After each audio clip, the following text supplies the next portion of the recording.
Kabangi na kalian kajungi persya na dua baslang kalong ba ngiting ba hadian balakon bala penmi ngene notification kan kita igi district council court kajungi dan rei menta pat haga discussion kabangi kendo CM bat ki 50 CM bat ki minister kalong ba ti konstu la batai yangi ba kanum kita ya ki district council court bagi district council court kin ya be ya kam kum bagi jule baru sekata Kilai tili hi Autonomous District Council ki badan hagani ka jela kila pan por ban pentre kam ya ka hukum jaga sorkar jela ban phia ya ka judiciary na ka executive kumbalong menta ki yeng kashari ka district council ki bishar bar ki rai ki mukaduma ki bahap hapo ka jing pejing khmi jungki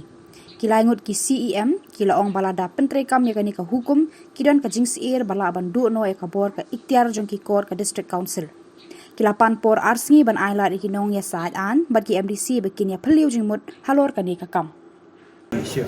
Step Member jong Kilai Teligi District Council na kalian ke Garu Hills lawan nikmat jauh di yang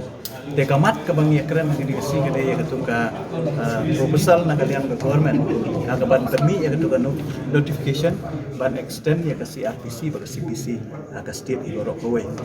de hawat haga jing sisya na kalian jongi ke council ngila ai ya ke proposal ke jongi pangila ai ru ya ke jing persya ke jongi halo ke ban implement dan ban penmi ya ke notification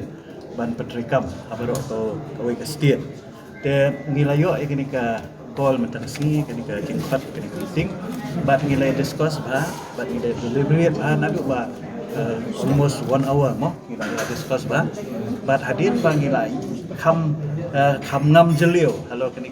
jingtmu nang ada ke sarkar karai ke bakhadu ke bangi aim taksi kelong bakin ai por biang ingi ki council baru alai kali bo arsi ngini syong bat ki legal expert ki jungi pangin sawan ra da ka wepat ke proposal ya ka government hoi ka jingtmu jo ke sarkar ki di bansuntu angni ba ka ban ai board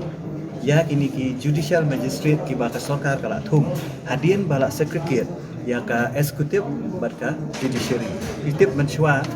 ban certificate ani ban khia ya ka judiciary ba ka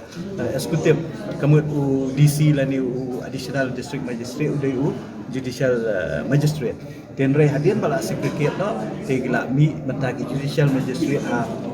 baru ki district headquarter ba kumju ruha ki subdivisional level den re kumbalang mentagi ni kimdon board di ki kelampat confer di ki ya kata power bakin trial ki case de nak kata daw nak kalian government kakwa ba kini ki court ki bala establishment ta apo ki district bat kumjur ki subdivision bakin trekam no kenapa kan long kajing mentoi hi nak bantai jo pat ba kai ka ba u sia mentau la assure ki kalong ba ki court ki jungi jong ki district court jong ki district council court hi kapor ka bangidon kan nom kata kanum dan kanunu kajing kena ya ki district council court ki jungi ki bangidon wala ada kadai village court wala kadai ya ka additional subordinate court den rei habaya keren pat habaya dei bat ka ai ngi sutu ba kanunu kan notification ka ban peni na sarkar kalong very sensitive ngi hapan pet benia ha na kata daw ngi kam sim ko ngo mentarasi bangi ong ban ai por biang ngi kumba asli ini syong nang sakat MDC baru hanya discuss ini dekat pada legal team kejungi bat hadian bangila syai min saai ke pusat dan rena kadang kejungi ke lainut ke representative ke lai tali ke EDC ngin saya kenduk biang la komno basisi